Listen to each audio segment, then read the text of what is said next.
Hello everyone, কেমন আছো সবাই? আশা করছি সবাই ভালো আছো। আলহামদুলিল্লাহ আমিও অনেক ভালো আছি। তো চলো শুরু করা যাক ভিডিওটা। কোথায় গেলাম আর কি করলাম, ভিডিওটা স্কিপ না করে দেখতে থাকো এন্ড পর্যন্ত। সো গাইস, আজকে আমরা যাবো ননদের বাড়িতে। তো চলো চটপট রেডি হওয়া যাক। সিম্পল একটা ড্রেস পরে নিলাম, তারপরে হালকা একটু সাজুগুজু করে নিলাম, দেন একটা চশমাও পরে নিলাম, যেহেতু রাস্তায় অনেক ধুলাবালি তার জন্য। তো আর দেরি না করে রওনা দিলাম ননদের বাড়ির উদ্দেশ্যে। আমার কোড়া কপালে আর আমার সন্ধে সকালে তুমি কেন দেন আমরা অনেকটা রাস্তা পেরিয়ে এলাম, আর সামনে গিয়ে একটু দাঁড়াবো কিছু ফটো তোলার জন্য। তারপর এখানে আমরা নেমে গেলাম, আর এখানে এই জায়গাটা নাকি অনেক ফেমাস। বিকালে করে এখানে প্রচুর লোকজন আসে। এখন যেহেতু দুপুর হয়ে গেছে তাই জায়গাটা একদম ফাঁকা ফাঁকা, আর এখানে এত সুন্দর হাওয়ায় প্রায় আমার ওড়না উড়ে যাবো ভাব, আমি প্রায় উল্টেই যাচ্ছিলাম। দেন আমরা আবার বেরিয়ে পড়লাম। চলো জি আজ সাথ ফাইনালি আমরা ননদের বাড়ি চলে এসেছি। ননদের বাড়ি এসে আমি ড্রেস চেঞ্জ করে নাইটি পরে ভিডিও করা শুরু করে দিলাম। এটা দেখো, এটা আমার ননদের ছেলে। ও বসে বসে ফোন দেখছে। ওকে একটু বলছিলাম সবাইকে একটু হাই করে দাও, তো দেখো কেমন করে হাই করে দিয়েছে। ও ফোন দেখলে ওর আর কোনো কথাই নাই। তারপরে ওকে বললাম সবাইকে একটু পাপ্পি দিয়ে দাও, তো দেখো পাপ্পি দেওয়ার স্টাইলটা দেখো কি মিষ্টি করে দিল।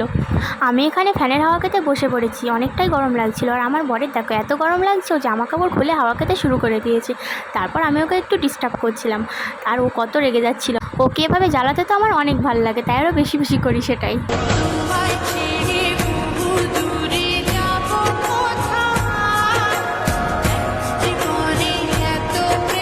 দেন আমরা খাওয়া দাওয়া করে একটা লম্বা ঘুম দিলাম। আর খাওয়া দাওয়ার ভিডিওটা করতে পারিনি কারণ ওখানে গুরুজন মানুষ ছিল, আর ওরা অন্য কিছু মাইন্ড করতে পারে সেজন্য করিনি। বিকালে ঘুম থেকে উঠেই বাড়ি যাওয়ার জন্য রেডি হতে লাগলাম। এদিকে ননদনন্দায় আমাদের জন্য শাড়ি গেঞ্জি নিয়ে আসলো। আমার জন্য একটা সুন্দর শাড়ি আর বরের জন্য একটা গেঞ্জি, আর এগুলো পরেই নাকি আমাদের বাড়ি যেতে হবে। তো আমি শাড়ি পরবো না বলছিলাম, কিন্তু ননদ জোর করে পরিয়ে দিল, কারণ শাড়ি আমি একদমই সামলাতে পারি না।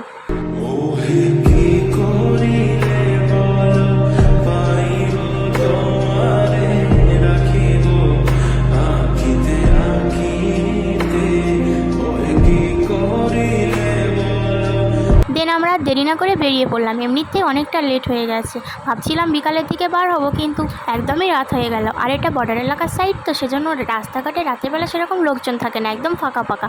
তাই নন্দায় আমাদের কিছুটা দূর এগিয়ে দিয়ে গেল। তারপর ফাইনালি বাড়ি চলে আসলাম। বাড়ি এসে বরমশাই সন্ধ্যাবেলা এগরোল নিয়ে আসলো। আর এগরোলটা আমি একা খেতে পারবো না, তাই দুটো ভাগ করেছি। একবার শাশুড়ি মাকে বলছি খাও, একবার বরকে বলছি খাও। ওরা কেউ খাবে না, তাই লাস্টে আমাকে একাই খেতে হচ্ছে। আমি গপ গপ করে এগরোল খাই, আর তোমরা টুকুস করে চ্যানেলটা সাবস্ক্রাইব করে দাও। সো গাইস, আমার এরকম ছোট ছোট ব্লগ দেখতে যদি তোমাদের ভালো লেগে থাকে তাহলে একটা লাইক একটা কমেন্ট করেছো। তো আজকের ভিডিওটা আমি এখানে এন্ড করছি। দেখা হবে নেক্সট ভিডিওতে। সবাই ভালো থেকো, সুস্থ থেকো, আর সবার জন্য আমার তরফ থেকে ভালোবাসা রইল। আল্লাহ হাফেজ।